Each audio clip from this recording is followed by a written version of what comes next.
my point of aim, right? Oh, shit. Foot above my point of aim. Yeah. So if I'm wanting to sink around on somebody in the chest, you're gonna put the sight on the belt, right? So let's try it. Find a fresh piece of glass.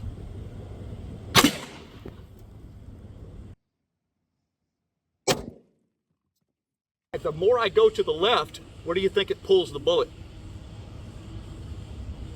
To the right. It's pulling the bullet that way. Oh, yeah, yeah. Right? So let's go to the other side.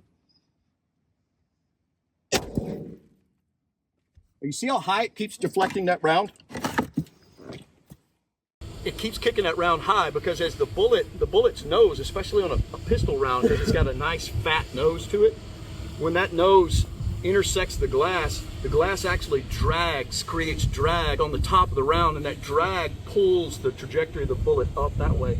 You would think, I mean, it's intuitive that this is the nose of the bullet and it slopes down, that it would come down, but it's completely the opposite of that. And the same thing goes if we were shooting into the car, the exact same thing takes place, just it's the inverse of that. So if you wanted to sink rounds into the chest area of somebody and you're out about that distance, you're gonna put the sight somewhere on the face and it drives it down into the body.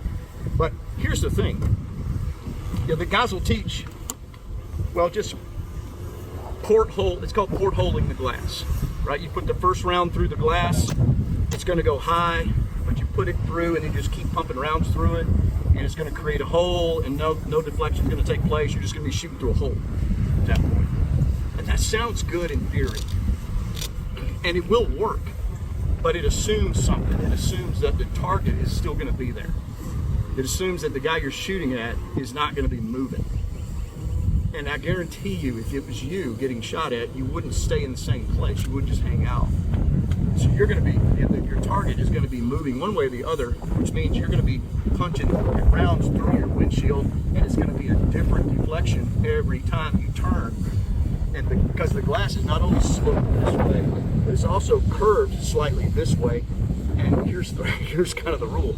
The bullet's gonna do what the bullet wants to do, no matter how much we try to anticipate it when you're shooting through this glass.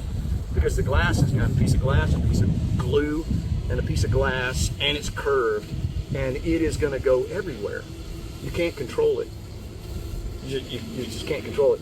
So what I want you to do though, is I want you to pop in the car and